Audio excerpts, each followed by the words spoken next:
Donc, je vous partage en plus mon écran. Et donc, comme je vous le disais en introduction, il y a quelques consignes à respecter concernant l'utilisation de Teams. Donc, le micro, la caméra. Et pour tout ce qui est de la question, donc des questions, n'hésitez surtout pas à les mettre dans le chat. Et au fur et à mesure, on fera donc une synthèse de ces questions qui seront posées à la fin de l'intervention de notre premier intervenant, qui est donc le père Sébastien Thomas, qui est prêtre du diocèse de Pontoise. Il est également donc délégué épiscopal à la pastorale des jeunes et des vocations. Il est exégète et a réalisé une thèse sur les psaumes en préparation. Donc c'est une thèse qui est en cours à la Catho de Paris. Donc je laisse maintenant la place au père Sébastien. Est-ce que votre caméra fonctionne et votre micro? Oui. Oui, il faut enlever la présentation, Baptiste, et puis rappeler comment on épingle le père Sébastien, ceux qui viennent nous rejoindre. Oui, donc vous allez voir apparaître en petite vignette donc l'image du père Sébastien à côté de son nom. Vous pouvez donc l'épingler afin qu'il apparaisse donc en grand sur votre écran. On ne vous voit pas encore, père Sébastien. Ah bon?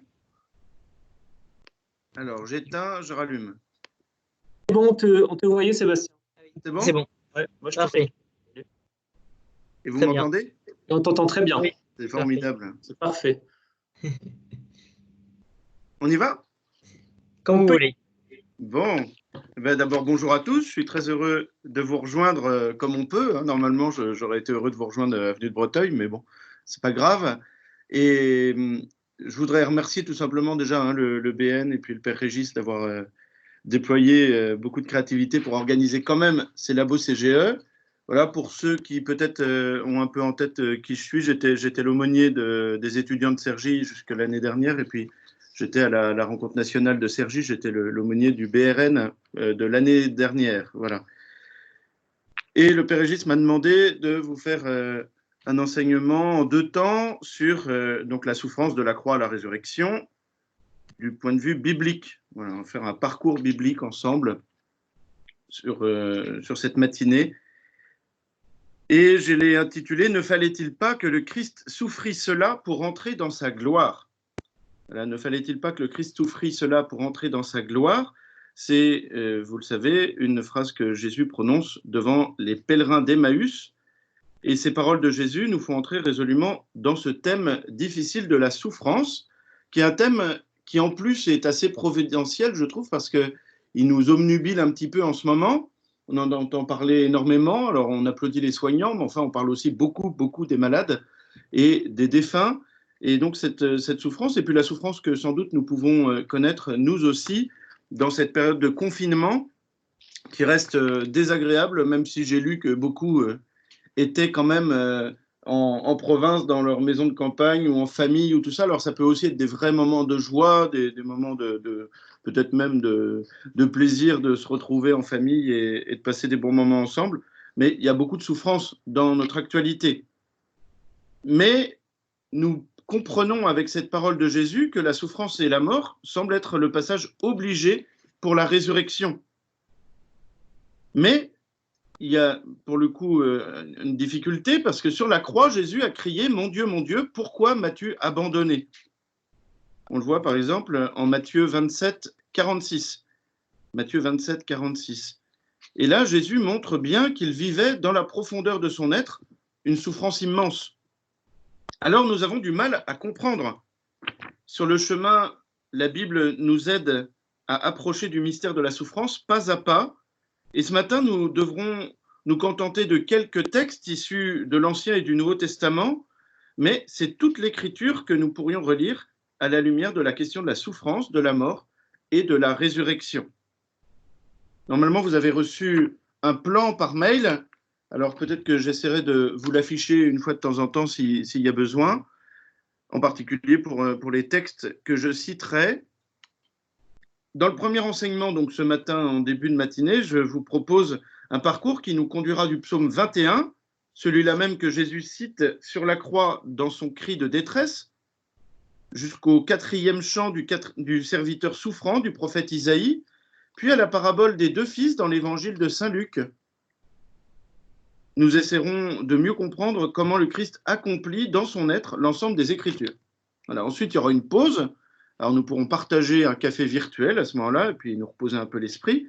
Et puis, nous reprendrons, et au cours du second enseignement, nous lirons Saint Paul, et plus particulièrement des textes issus de ses lettres aux Philippiens, aux Corinthiens, la première, et aux Galates, pour entamer avec lui une conversion de notre regard sur la souffrance à la lumière de la résurrection du Seigneur. Alors là, si on avait été ensemble, je vous aurais demandé si ça vous allait, mais je vais considérer que ça vous va. Donc, premier enseignement, on commence par le psaume 21, on va faire un parcours autour de ce psaume 21, avec donc Isaïe 52-53, puis Luc 15, et ensuite un point sur l'accomplissement des Écritures. Pour faire un parcours biblique, je crois qu'il faut vraiment lire les textes. Et le psaume 21 est peut-être un petit peu long, mais il mérite d'être lu en entier. Alors, je vais vous le lire. Mon Dieu, pourquoi m'as-tu abandonné? Le salut est loin de moi, loin des mots que je rugis. Mon Dieu, j'appelle tout le jour et tu ne réponds pas. Même la nuit, je n'ai pas de repos. Toi, pourtant, tu es saint. Toi qui habites les hymnes d'Israël. C'est en toi que nos pères espéraient. Ils espéraient et tu les délivrais. Quand ils criaient vers toi, ils échappaient. En toi, ils espéraient et n'étaient pas déçus. Et moi, je suis un ver, pas un homme, raillé par les gens, rejeté par le peuple. Tous ceux qui me voient me bafouent, ils ricanent et hochent la tête. Ils comptaient sur le Seigneur, qu'il le délivre, qu'il le sauve, puisqu'il est son ami. C'est toi qui m'as tiré du ventre de ma mère, toi qui m'as mis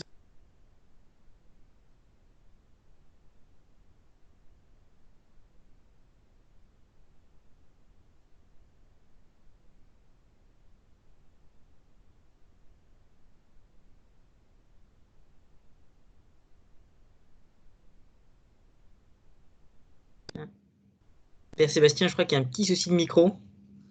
On ne vous entend plus. C'est moi. Attends, j'ai fait une erreur. C'est moi. Ah, voilà, Bon. pardon. Merci. Bon, je ne sais pas ce qui s'est passé. Ah, c'est moi. Ne sois pas loin, l'angoisse est proche. Je n'ai personne pour m'aider. Des fauves nombreux me cernent, des taureaux de Basan m'encerclent. Des lions qui déchirent et rugissent ouvrent leur gueule contre moi.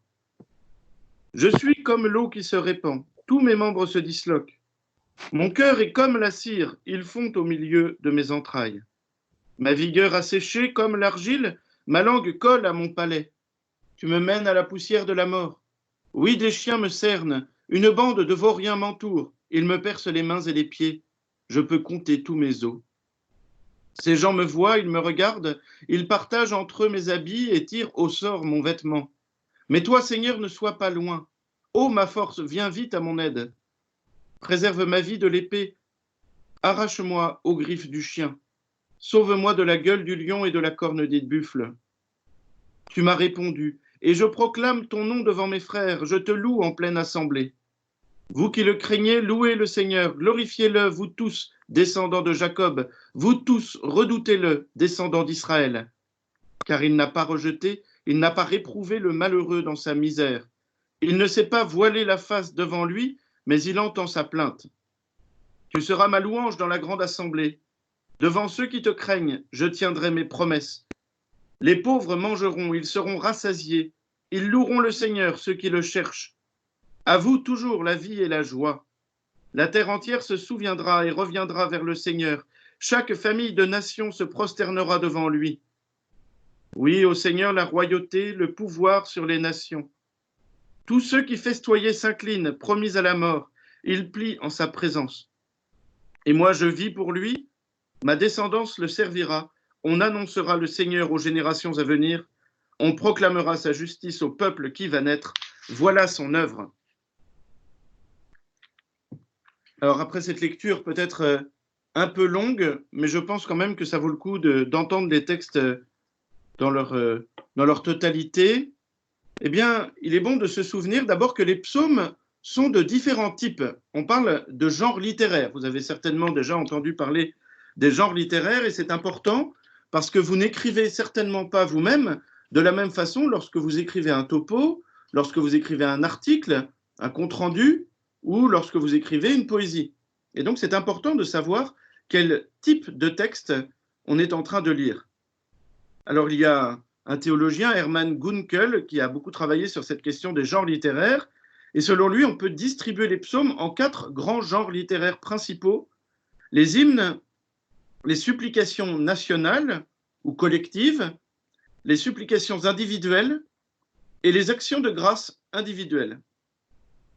Les hymnes, si vous voulez, ce sont un peu des louanges. Les choses ne sont pas toujours aussi claires et certains psaumes mêlent différentes tonalités. Et c'est le cas du psaume 21. Si vous prenez le verset 3, nous sommes dans la détresse. Mon Dieu, j'appelle tout le jour et tu ne réponds pas. La prière, alors, n'est qu'un cri, même pas adressé à Dieu, qui semble absent. Au verset 4, on passe à la louange. Toi pourtant tu es saint, toi qui habites les hymnes d'Israël. Au verset 7, on revient à la détresse. Et moi je suis un ver, pas un homme, raillé par les gens, rejeté par le peuple. Au verset 10, on revient à la louange. C'est toi qui m'as tiré du ventre de ma mère, toi qui m'as mis en sûreté entre ses bras. Au verset 12, on passe à la supplication. Ne sois pas loin, l'angoisse est proche. Au verset 15, on revient à la détresse. Je suis comme l'eau qui se répand, tous mes membres se disloquent. Le verset 16 formule une sorte de reproche à Dieu. Tu me mènes à la poussière de la mort. Au verset 20-22, on est vraiment là dans une supplication. Mais toi, Seigneur, ne sois pas loin. Ô ma force, viens vite à mon aide. Préserve ma vie de l'épée. Arrache-moi aux griffes du chien. Sauve-moi de la gueule du lion et de la corne des buffles. Et vous aurez certainement remarqué un basculement à la fin du verset 22, un basculement qui tient dans ces 4 mots, tu m'as répondu. Tu m'as répondu.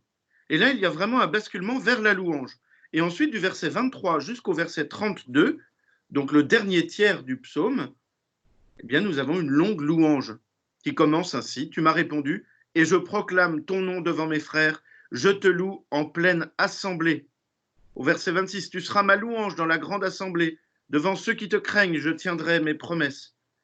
Et là, la racine halal, en hébreu, la racine halal qui donne alléluia, eh bien cette racine qui veut dire la louange, qui parle du verbe louer, revient au verset 23, 24 et 27. Et le verset 25 ressemble un peu au Magnificat de la Vierge Marie, car il n'a pas rejeté, il n'a pas réprouvé le malheureux dans sa misère, il ne s'est pas voilé la face devant lui, mais il entend sa plainte. Tu seras ma louange dans la grande assemblée. Il s'agit pour nous de comprendre comment ces différentes dimensions peuvent s'articuler dans ce psaume, et en particulier la façon dont tu m'as répondu, du verset 22c, fait basculer le psalmiste dans la louange. Et c'est justement ce basculement que j'aimerais étudier avec vous dans la suite de cette intervention. Les chants du serviteur souffrant sont un texte sans doute antérieur au psaume 21, dans son état final. Ils datent de la période exilique. Ils peuvent nous aider à mieux entrer dans la compréhension du psaume 21 que Jésus cite sur la croix. Je vous rappelle qu'il cite sur la croix en Matthieu 27, 46 et en Marc 15, 34. Et donc ce psaume 21 que Jésus cite dans son premier verset, « Mon Dieu, pourquoi m'as-tu abandonné ?» C'est ce psaume-là justement qui retient une telle complexité avec la détresse, la louange, la supplication, la louange, ce basculement qui fait entrer dans une louange plus longue. Donc il est intéressant de revenir à ce texte du serviteur souffrant qui va nous aider à mieux comprendre le basculement. Il y a 4 chants, je passe donc à ma deuxième partie, avec Isaïe 52-53, le chant du serviteur souffrant. Et il y a 4 chants du serviteur souffrant. Isaïe 42, 1-9, Isaïe 49, 1-7, Isaïe 50, 4-11 Et enfin, le quatrième chant du serviteur souffrant, qui est sans doute le plus connu, Isaïe 52, 13 à 53, 12. Alors, ce texte mérite lui aussi d'être lu. Alors, je vais vous le lire. « Mon serviteur réussira, dit le Seigneur, il montera, il s'élèvera, il sera exalté. » La multitude avait été consternée en le voyant, car il était si défiguré qu'il ne ressemblait plus à un homme. Il n'avait plus l'apparence d'un fils d'homme. Il étonnera de même une multitude de nations. Devant lui, les rois resteront bouche bée, car ils verront ce que jamais on ne leur avait dit, ils découvriront ce dont ils n'avaient jamais entendu parler. Qui aurait cru ce que nous avons entendu? Le bras puissant du Seigneur, à qui s'est-il révélé? Devant lui, le serviteur a poussé comme une plante chétive, une racine dans une terre aride. Il était sans apparence ni beauté qui attire nos regards. Son aspect n'avait rien pour nous plaire. Méprisé, abandonné des hommes, homme de douleur, familier de la souffrance, il était pareil à celui devant qui on se voile la face, et nous l'avons méprisé, compté pour rien. En fait, c'était nos souffrances qu'il portait, nos douleurs dont il était chargé, et nous pensions qu'il était frappé, meurtri par Dieu, humilié. Or, c'est à cause de nos révoltes qu'il a été transpercé, à cause de nos fautes qu'il a été broyé. Le châtiment qui nous donne la paix a pesé sur lui, par ses blessures, nous sommes guéris. Nous étions tous errants comme des brebis, chacun suivait son propre chemin, mais le Seigneur a fait retomber sur lui nos fautes, à nous tous. Maltraité, il s'humilie, il n'ouvre pas la bouche. Comme un agneau conduit à l'abattoir, comme une brebis muette devant les tondeurs, il n'ouvre pas la bouche. Arrêté puis jugé, il a été supprimé. Qui donc s'est inquiété de sa mort? Il a été retranché de la terre des vivants, frappé à mort pour les révoltes de son peuple. On a placé sa tombe avec les méchants, son tombeau avec les riches, et pourtant il n'avait pas commis de violence. On ne trouvait pas de tromperie dans sa bouche. Broyé par la souffrance, il a plu au Seigneur. S'il remet sa vie en sacrifice de réparation, il verra une descendance, il prolongera ses jours. Par lui, ce qui plaît au Seigneur réussira. Par suite de ses tourments, il verra la lumière. La connaissance le comblera. Le juste, mon serviteur, justifiera les multitudes. Il se chargera de leurs fautes. C'est pourquoi parmi les grands, je lui donnerai sa part. Avec les puissants, il partagera le butin, car il s'est dépouillé lui-même jusqu'à la mort. Et il a été compté avec les pécheurs, alors qu'il portait le péché des multitudes et qu'il intercédait pour les pécheurs. Ce texte aussi peut présenter différents visages du serviteur souffrant. Au verset 13 du chapitre 52, on entend la promesse de Dieu. Il montera, il s'élèvera, il sera exalté. Mais au verset suivant, c'est la détresse de l'homme qui est exprimée. Il n'avait plus l'apparence d'un fils d'homme. Au verset suivant, verset 15, c'est la réaffirmation de la promesse. Devant lui, les rois resteront bouche bée. Les 3 premiers versets du chapitre 53 expriment une forme de contraste. Devant le Seigneur, le serviteur a poussé comme une plante chétive. Il a poussé devant le Seigneur, mais comme une plante chétive. Au verset 4, c'est justement le basculement dont je vous parlais. En fait, c'était nos souffrances qu'il portait, nos douleurs dont il était chargé. Et nous pensions qu'il était frappé, meurtri par Dieu, humilié. Vous voyez le basculement entre la réalité, c'était nos souffrances qu'il portait, nos douleurs dont il était chargé, et ce qu'on pensait de lui. Et nous pensions qu'il était frappé, meurtri par Dieu, humilié. Et ce basculement fait entrer dans une double explication.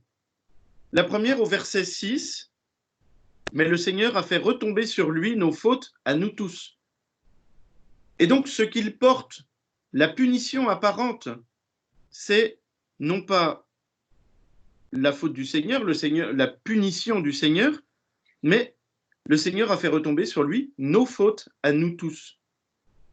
Et au verset 10, deuxième explication, broyé par la souffrance, il a plu au Seigneur. S'il remet sa vie en sacrifice de réparation, il verra une descendance. Il prolongera ses jours. Par lui, ce qui plaît au Seigneur réussira. Broyé par la souffrance, il a plu au Seigneur. On est là bien dans le paradoxe de notre thème d'aujourd'hui, la souffrance de la mort à la résurrection. Ne fallait-il pas que le Christ souffrit cela pour entrer dans sa gloire? Broyé par la souffrance, il a plu au Seigneur. Et au verset 11 et 12, les derniers versets du passage que je vous ai lu, on trouve là la solution. Par suite de ces tourments, il verra la lumière, la connaissance le comblera. Ce texte d'Isaïe, qui est très important, qu'on lit dans les jours de la Passion, qui annonce déjà le Christ lui-même sur la croix, eh bien Saint Jean-Paul II en parle dans sa lettre apostolique Salvifici Doloris, sur le sens chrétien de la souffrance humaine. C'est une lettre qu'il a publiée le 11 février 1984, et qui est une lettre que vraiment je vous invite à lire si vous vous interrogez sur cette question de la souffrance et du sens chrétien de la souffrance. Vous en avez les coordonnées, les références, pardon, sur le plan à la suite au numéro 3. Le chant du serviteur, écrit Saint Jean-Paul II, contient une description dans laquelle on peut en un sens identifier les étapes de la passion du Christ dans tous leurs détails. L'arrestation, l'humiliation, les soufflets, les crachats, le mépris de la dignité même du prisonnier, le jugement inique, puis la flagellation, le couronnement d'épines et la dérision, le chemin de croix, la crucifixion, l'agonie. Et Saint Jean-Paul II parle ensuite d'une souffrance de substitution. Si la souffrance se mesure en fonction du mal enduré, les paroles du prophète nous permettent de comprendre la mesure du mal et de la souffrance dont le Christ s'est chargé. On peut dire que c'est une souffrance de substitution, mais elle est surtout une souffrance de rédemption. L'homme de douleur de cette prophétie est vraiment l'agneau de Dieu qui enlève le péché du monde. Dans sa souffrance, les péchés sont effacés précisément parce que lui seul, comme Fils unique, a pu les prendre sur lui, les assumer avec un amour envers le Père qui surpasse le mal de tout péché. En un certain sens, il anéantit ce mal dans l'espace spirituel des rapports entre Dieu et l'humanité, et il remplit cet espace avec le bien. Alors, certainement, comme dans beaucoup de textes de Saint Jean-Paul II, il y a une densité qui nous rend un peu difficile l'accès au texte. Mais retenons quand même cette question de souffrance de substitution et de souffrance de rédemption, et puis le rapport que Saint Jean-Paul II établit entre l'amour dont le Fils est capable, l'amour dont Jésus est capable, c'est-à-dire un amour infini, un amour de Fils de Dieu. Donc, la relation entre cet amour et le poids du péché, qui est toujours finalement plus petit que la taille, si j'ose dire, la grandeur de l'amour de Jésus. La question qui se pose en réalité pour chacun de nous et pour Jésus lui-même, la question qui se pose est la suivante. Quand je souffre, est-ce que je m'oppose à Dieu ou est-ce que je crois qu'il est avec moi? Et je crois que c'est vraiment la question que chacun doit se poser devant la souffrance.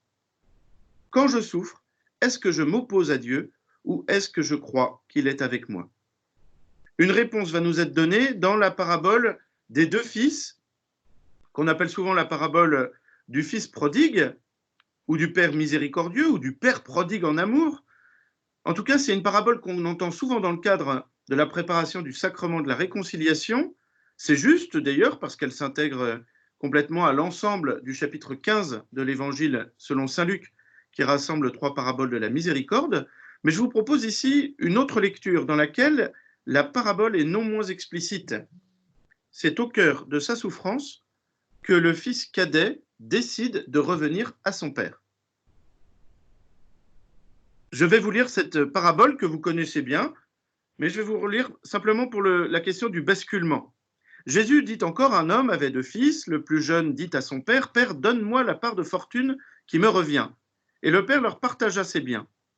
Peu de jours après, le plus jeune rassembla tout ce qu'il avait, et il partit pour un pays lointain, où il dilapida sa fortune, en menant une vie de désordre. Il avait tout dépensé quand une grande famine survint dans ce pays, et il commença à se trouver dans le besoin. Il alla s'engager auprès d'un habitant de ce pays qui l'envoya dans ses champs garder les porcs. Il aurait bien voulu se remplir le ventre avec les gousses que mangeaient les porcs, mais personne ne lui donnait rien. Alors il rentra en lui-même et se dit « Combien d'ouvriers de mon père ont du pain en abondance, et moi, ici, je meurs de faim. Je me lèverai, j'irai vers mon père, et je lui dirai « Père, j'ai péché contre le ciel et envers toi. Je ne suis plus digne d'être appelé ton fils, traite-moi comme l'un de tes ouvriers. » Il se leva et s'en alla vers son père. Comme il était encore loin, son père l'aperçut et fut saisi de compassion. Il courut se jeter à son cou et le couvrit de baisers.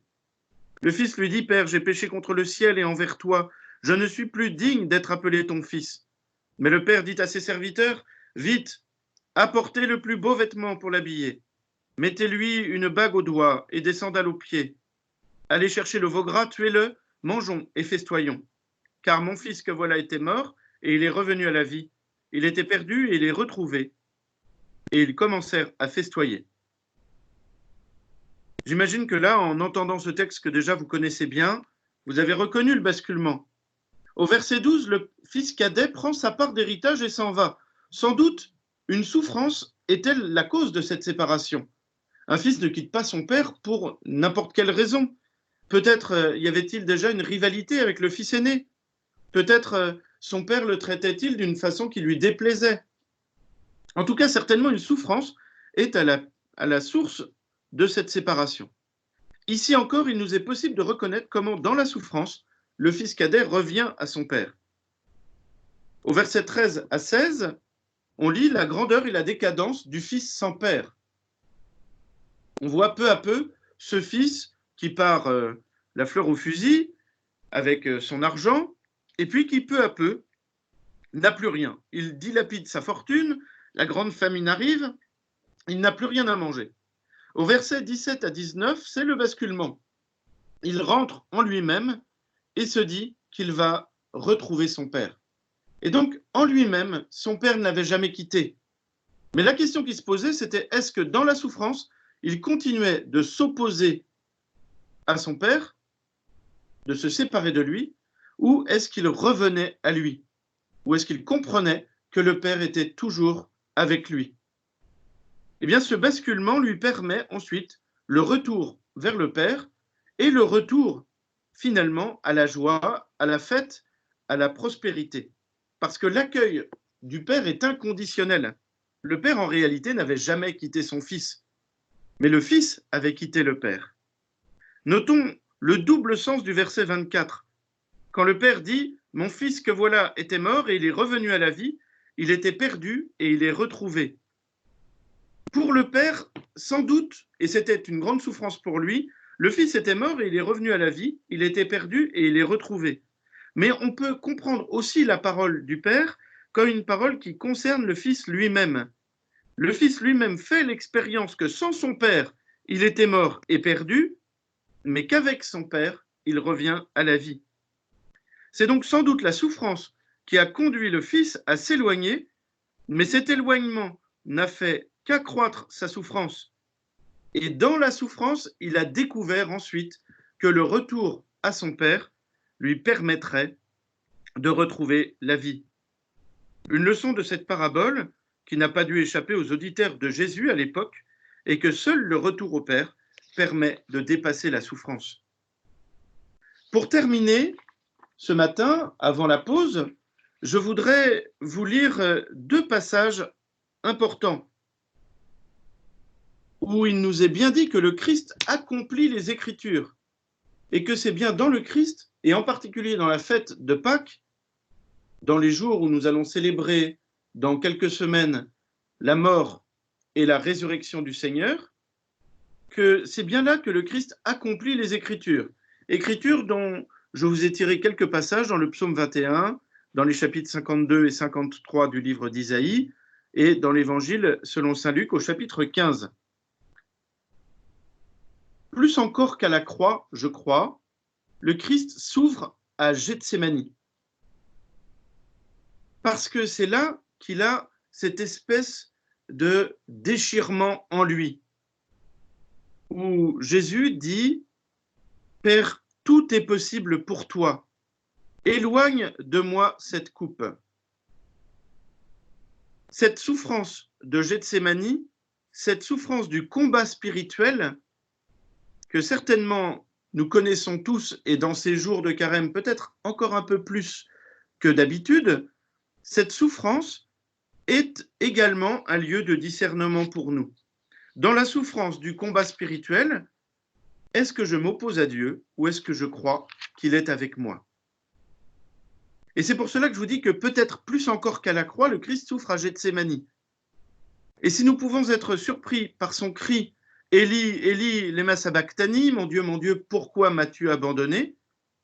Nous pouvons aussi être bouleversés, profondément bouleversés, en l'entendant prier « Père, tout est possible pour toi, éloigne de moi cette coupe. » Et je vais vous lire un petit passage de l'audience générale que le pape Benoît XVI avait donnée le 1er février 2012.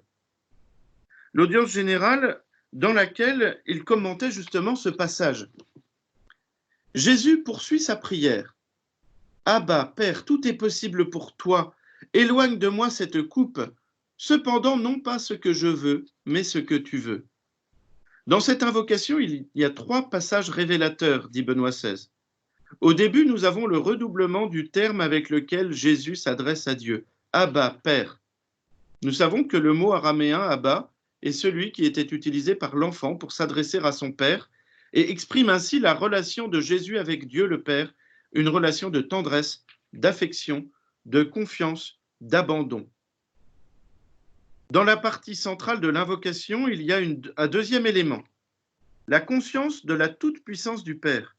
Tout est possible pour toi, qui introduit une demande où, encore une fois, il apparaît le drame de la volonté humaine de Jésus devant la mort et le mal. Éloigne de moi cette coupe. Mais il y a une 3e expression de la prière de Jésus, et c'est elle qui est décisive. Je vous rappelle donc la première, le redoublement du terme Abba, Père, la relation du Fils à son Père. 2e dimension, cette difficulté, cette souffrance de tout est possible pour toi, éloigne de moi cette coupe, le drame de la volonté humaine de Jésus devant la mort et le mal. Et donc la 3e dimension, décisive, la volonté humaine qui adhère pleinement à la volonté divine des Benoît XVI. Jésus en effet conclut en disant avec force, « Cependant, non pas ce que je veux, mais ce que tu veux. » Dans l'unité de la personne divine du Fils, la volonté humaine trouve sa pleine réalisation dans l'abandon total du moi au toi du Père appelé Abba. Vous voyez ce basculement là aussi en Jésus. En Jésus, il y a cette forme de basculement parce que Jésus va assumer notre combat spirituel. Dans un autre passage des écrits de Benoît XVI, qu'on a dans le commentaire qu'il donne de la Passion dans Jésus de Nazareth, Benoît XVI redit en gros que Jésus porte en lui toute notre résistance à Dieu. Et c'est quelque chose qui peut nous surprendre parce qu'on se dit, Jésus, il n'a jamais été séparé de Dieu.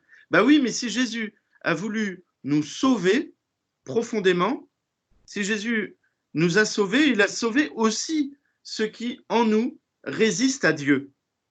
Et il l'a fait, nous dit Benoît XVI, dans cette parole, « Père, tout est possible pour toi, éloigne de moi cette coupe. » Il l'a fait d'une certaine façon en allant au plus profond, dans le plus mauvais de notre nature humaine pour nous sauver. Pour une raison toute simple, que je vous ai déjà dite, c'est que son amour est plus grand que toutes nos résistances, que tout le mal dont nous pouvons être les auteurs, que tous nos péchés. Pour cela, c'est tout simple, c'est que Dieu est notre créateur, il est donc plus grand que les créatures, que les créations. Nous sommes des créatures, et ce que nous faisons, le mal que nous faisons, émane de créatures qui sont plus petites que l'amour qui vient de Dieu. Donc son amour est plus grand, et donc il peut englober tout le mal. J'ai une image que j'aime bien utiliser avec les plus jeunes habituellement, mais enfin je trouve qu'elle est assez parlante, c'est celle de la pelle mécanique. La pelle mécanique, elle va racler le fond, pardonnez-moi, je vous fais un geste, je l'aurais fait en vrai, mais là je fais ce que je peux, il va racler le fond pour aller soulever ensuite, mais il faut aller plus profond que tout ce qu'on veut soulever. Et d'une certaine façon, Jésus, à Gethsémani, va plus profond que le plus mauvais de nous pour nous sauver, et pour sauver même cela. C'est ce que dit saint Paul quand il dit « Le Christ s'est fait péché pour nous ». Donc Benoît XVI nous explique cette tension et la façon dont Jésus nous sauve à Gethsémani. Et Jésus, à Gethsémani, vient répondre définitivement de ce fait, puisqu'il vient sauver même le plus mauvais de ce qui vient de nous. Jésus vient répondre définitivement à la question de la souffrance, avant même la résurrection. C'est avant même la résurrection que Jésus remet pleinement l'homme du côté de Dieu. En résolvant toutes nos résistances à Dieu, Jésus répond une fois pour toutes à la question: est-ce que dans la souffrance, je m'oppose à Dieu ou est-ce que je crois que Dieu est avec moi? Jésus nous dit, oui, Dieu est avec nous jusqu'au plus profond de la souffrance. Et d'ailleurs, un ange vient réconforter Jésus quand il est à Gethsémani. Relisez cet évangile. Cela renverse toute chose en nous. Il nous faut alors choisir quelle est notre norme de pensée, le monde ou le mystère de Dieu. Nous y reviendrons dans la deuxième partie de cet enseignement, mais je voudrais déjà vous lire un texte que j'aime beaucoup, que certains d'entre vous m'ont déjà entendu citer bien des fois, mais je trouve qu'il est particulièrement clair sur cette question de basculement que nous sommes invités à faire dans notre regard sur la souffrance. Alors c'est un regard sur la résurrection, en l'occurrence, qui nous est donné par le théologien Romano Guardini. Je vous en ai mis également la référence et je vous ai mis également tout le texte dans le plan détaillé que je vous ai envoyé. C'est donc dans le livre Le Seigneur, dans le chapitre sur la résurrection.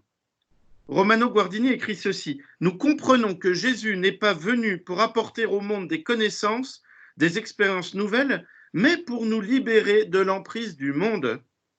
Nous prenons conscience de son exigence et nous nous y soumettons. Nous demandons au Christ lui-même les normes de pensée que nous devons lui appliquer.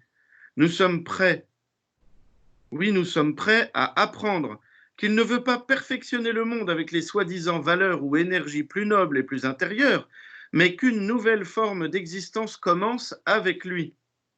Nous réalisons ce changement d'axe qui s'appelle foi et qui, au lieu de penser le Christ en fonction du monde, fait penser le monde et toute chose en fonction du Christ.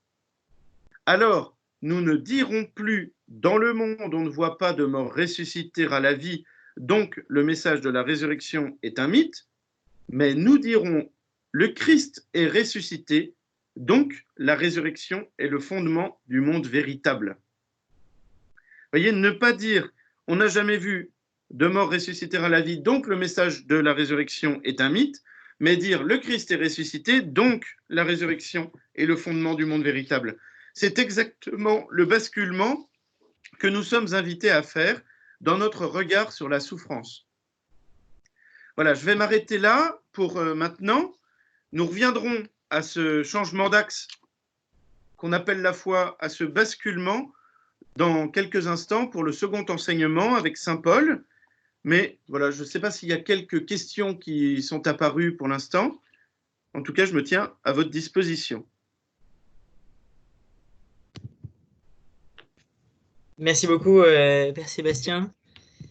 Pour le moment, on n'a pas encore eu de questions sur la conversation. Mais peut-être qu'elles vont émerger maintenant. Donc, j'ai partagé aussi votre plan sur la conversation. Merci. Donc, le plan, premier enseignement.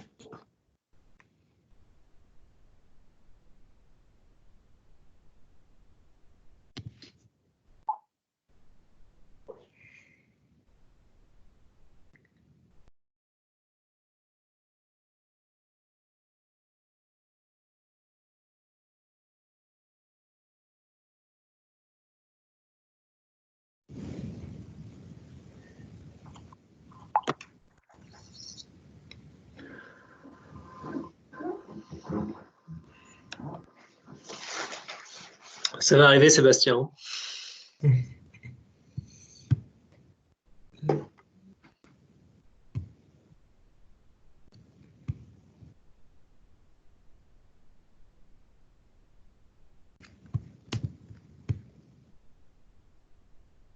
Autrement, peut-être ce qu'on peut faire, c'est de faire la pause et puis de reprendre. Et puis s'il y a des questions avant le second enseignement, de les prendre juste avant. Ensuite, le second enseignement et puis un deuxième temps de questions-réponses si vous voulez. Ah, il y a une question. Il y a 2 questions. 2 questions. Voilà, ça va arriver. Je peux les lire? Alors, Aliette demande « Je ne comprends pas très bien l'expression « Jésus s'est fait pécher pour nous ». Jésus n'a pourtant justement jamais péché. Alors, c'est vrai. Je vais répondre à cette question-là déjà. Et puis, il y aura ensuite une deuxième question. La première, donc, concernant Jésus, dont saint Paul dit « Il s'est fait pécher pour nous ». Il s'est fait pécher, une autre façon de répondre, c'est de traduire, c'est « Il s'est fait malédiction pour nous ». Alors, on pourrait dire la même chose, Jésus n'est pas une malédiction, au contraire. Oui, il faut se souvenir aussi que la mort sur la croix, dans le livre du Deutéronome, est décrite comme le châtiment de celui qui est maudit de Dieu. Et donc, comprendre que le châtiment de la croix condamne Jésus aux yeux des croyants comme étant le signe qu'il est maudit de Dieu. Alors, ça peut pour nous être complètement consternant et même inacceptable, mais de même que la phrase de saint Paul qui nous dit « Jésus s'est fait pécher pour nous », mais justement, c'est un petit peu cette histoire de la pelle mécanique dont je vous parlais, c'est-à-dire que si Jésus s'est fait même pécher, dans la mesure où de toute façon son amour est plus grand que notre péché, eh bien c'était pour nous sauver, pour sauver même en nous notre capacité de pécher, notre capacité de résister à Dieu, dit Benoît XVI, mais aussi notre capacité de pécher. Et donc, il ne s'agirait pas de dire que Jésus s'est fait pécher ER pour nous, c'est-à-dire qu'il aurait fait des péchés pour, soi-disant pour nous. Non, il s'est fait, il a porté le péché, mais au point même de le porter en lui-même, dans sa chair. Et je crois que c'est ça que saint Paul veut dire quand il dit « Jésus s'est fait pécher pour nous ». Il n'a pas péché, mais il s'est fait pécher pour nous sauver. Voilà. Ça va, j'espère? Et puis, deuxième question. Pouvez-vous repréciser le sens de la phrase « Pourquoi m'as-tu abandonné » sur la croix? Alors, Jésus qui dit « Mon Dieu, pourquoi m'as-tu abandonné » quand il est sur la croix. La phrase, c'est « Pourquoi m'as-tu abandonné » et elle est dite sur la croix. C'est pas « Pourquoi m'as-tu abandonné » sur la croix. Mais donc, cette phrase-là, justement, est le premier verset du psaume 21. Mon Dieu, pourquoi m'as-tu abandonné » dit le psaume 21. Et ensuite, le salut est loin de moi, loin des mots que je régis, etc. Certains exégètes disent, oui, Jésus, quand il a cité ce verset, a voulu citer l'ensemble du psaume. C'est-à-dire que quand on cite la première phrase d'un psaume, c'est pour citer l'ensemble du psaume. De même que, par exemple, quand vous voulez prendre une encyclique, comme récemment Laudato Si, ce sont les premiers mots de l'encyclique du pape François sur la sauvegarde de la maison commune. Bon, donc on va parler de Laudato Si, on va dire ça, et puis en fait on cite toute l'encyclique. Eh bien, peut-être que c'est une explication, mais peut-être aussi on peut prendre ces mots-là au sens premier, c'est-à-dire, oui, Jésus a affirmé, mon Dieu, mais pourquoi m'as-tu abandonné? Il a vécu en lui, mais de même qu'il a dit aussi, s'il est possible que cette coupe s'éloigne loin de moi. Et à chaque fois, il a dit, mais non pas ma volonté, mais la tienne, ça c'était à Gethsémani. Souvenez-vous, sur la croix, il dit donc, mon Dieu, pourquoi m'as-tu abandonné? Et ensuite, il dit, en tes mains, je remets mon esprit. En tes mains, je remets mon esprit, qui est certainement une bonne réponse déjà à ce premier verset. Voilà, donc quand Jésus dit « Pourquoi m'as-tu abandonné ?» je pense que vraiment il veut exprimer en lui toute la souffrance humaine qui est la sienne, qui porte la nôtre et qui lui donne son sens. Et nous le verrons ensuite avec saint Paul.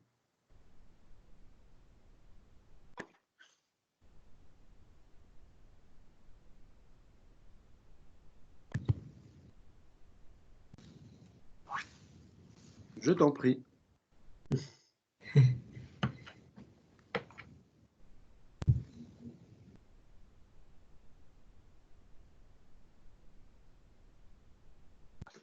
Est-ce qu'il y a d'autres questions?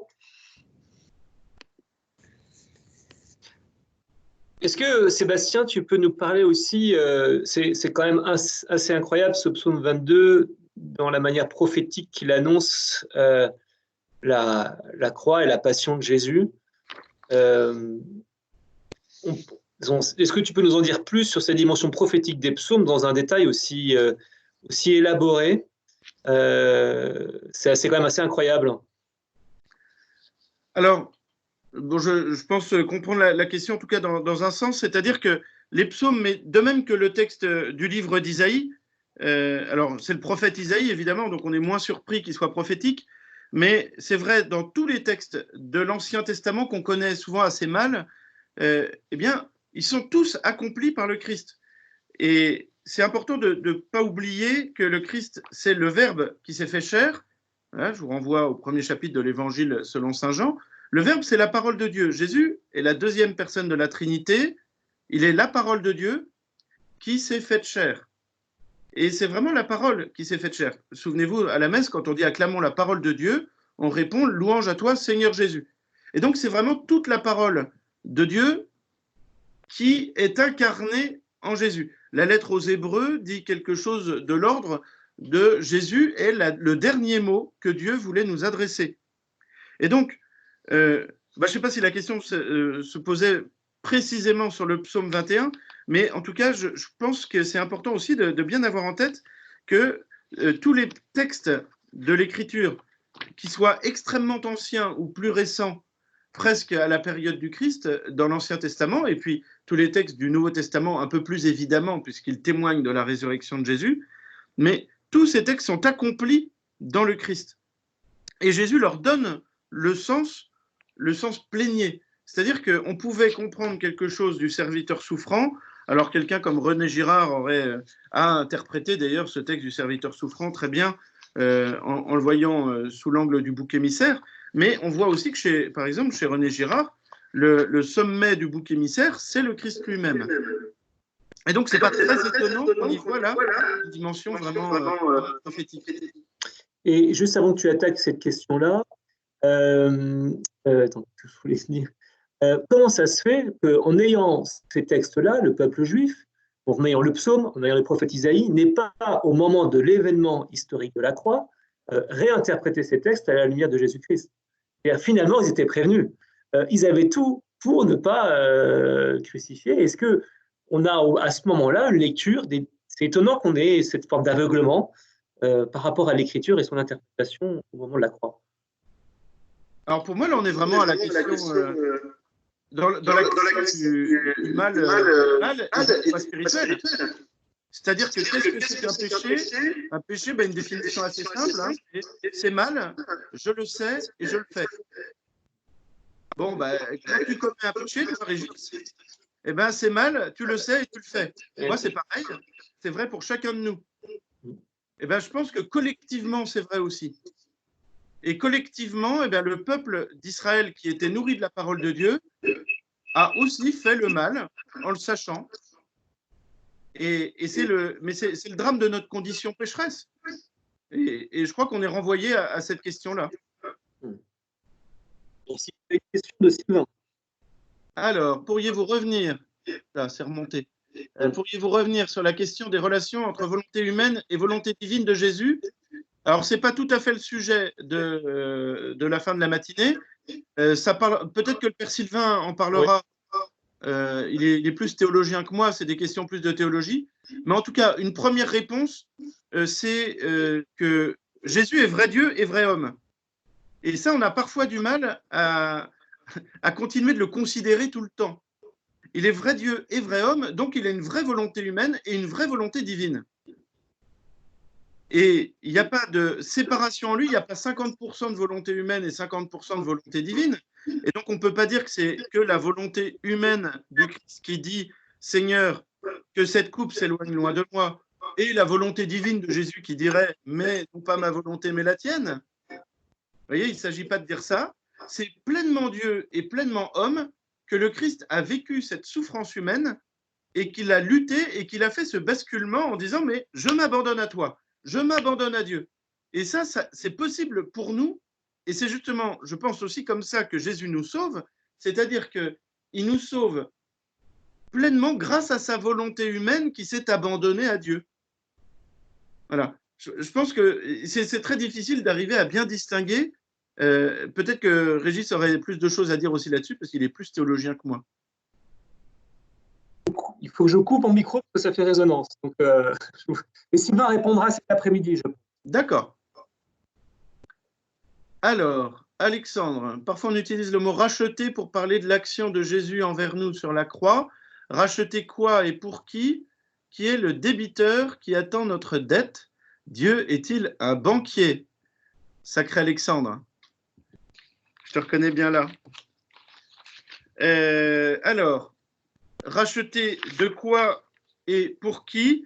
Alors, c'est là que certainement, c'est la question de la rédemption qui se pose.